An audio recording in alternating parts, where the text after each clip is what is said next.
తెలంగాణ సోదర సోదరిమణులారా, కోట్లాది మంది ఆశల రూపమైన గులాబీ సైనికులారా, నిజాన్ని నిర్భయంగా చాటే మీడియా మిత్రులారా, ఇవాళ తెలంగాణ గడ్డపై ఒక వికృతమైన రాజకీయ క్రీడ జరుగుతోంది. 14 ఏళ్లు సుదీర్ఘ పోరాటంతో ఢిల్లీ పీఠాన్ని గడగడలాడించి మన స్వరాష్ట్ర స్వప్నాన్ని సాకారం చేసిన నాయకుడు కేసీఆర్ ఒక తండ్రిలా ఈ రాష్ట్రాన్ని అక్కున చేర్చుకొని పడావు వడ్డ తెలంగాణను ప్రగతి బాటలో నడిపించిన మహోన్నత శిల్పి కేసీఆర్. ఆయన ఎప్పుడూ బిరుదుల కోసం పాకులాడలేదు, సన్మానాల కోసం తప్పించలేదు. ఎందుకంటే తెలంగాణ ప్రజల శ్రేయస్సు, సంక్షేమమే ఆయనకు నిజమైన సన్మానం, సత్కారం. ఉద్యమ సారథిగా 14 ఏళ్లు చారిత్రాత్మక పోరాటం చేసిన తొలి ముఖ్యమంత్రిగా తెలంగాణ పల్లెను పచ్చగా చేసిన ఆయన గుండె చప్పుడు అనుక్షణం తెలంగాణనే. కాని నేడు అధికారం చేతిలో ఉందనే అహంకారంతో తన వైఫల్యాలను, తన ప్రభుత్వ అవినీతిని కప్పిపుచ్చుకోవడానికి ముఖ్యమంత్రి రేవంత్ రెడ్డి కేసీఆర్ మీద, ఆయన వ్యక్తిత్వం మీద విషం చిమ్ముతున్నాడు. ఇది కేవలం ఒక వ్యక్తి మీద దాడి కాదు, తెలంగాణ పోరాట చరిత్ర మీద జరుగుతున్న దాడి. రేవంత్ రెడ్డి తిట్ల ట్రాప్లో పడకండి.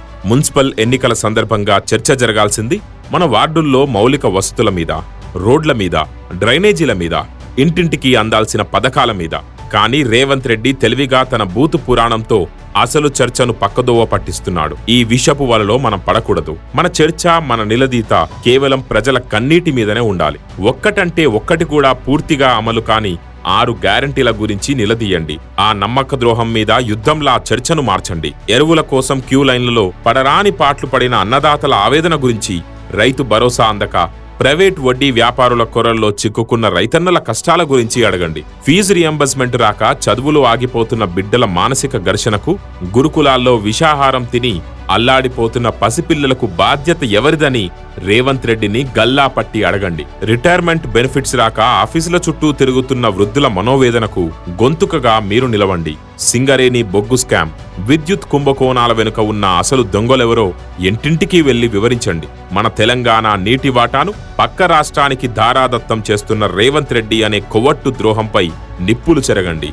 ప్రజల తీర్పే కేసీఆర్ కు ఇచ్చే అసలైన గౌరవం. 10 ఏళ్ల ఉజ్వల ప్రగతి తర్వాత ఈ 2 ఏళ్లలో తెలంగాణ అనుభవిస్తున్న ఈ దుర్గతికి కారకులను ప్రజల ముందుకు తీసుకెళ్లండి. రేవంత్ రెడ్డి గాలి మాటలకు, గాయగత్తర బూతులకు కాలం చెల్లింది. సమస్యల నుంచి పారిపోవటానికి ఆ అసమర్థుడు వేస్తున్న పాచిపోయిన పాచికలను తిప్పికొట్టండి. తెలంగాణ ప్రజల గుండెల్లో కేసీఆర్ ఒక ధృవతార. ఆయన కీర్తి, ఆయన స్ఫూర్తి నిరంతరం వెలుగులీనుతూ మనకు మార్గదర్శనం చేస్తూనే ఉంటుంది. తెలంగాణ బిడ్డలారా, చీకటి ఉన్నంతకాలం అబద్ధం ఆటలాడుతుంది. కాని సూర్యోదయం కాగానే తోకముడిచి పారిపోతుంది. తెలంగాణకు ఇది గ్రహణ కాలం. రేవంత్ అనే రాహువు తెలంగాణను కబలిస్తున్న కాలం. ఇప్పుడు రాష్ట్ర ప్రజలను రక్షించుకోవాల్సిన బాధ్యత మన భుజస్కంధాలపై ఉంది.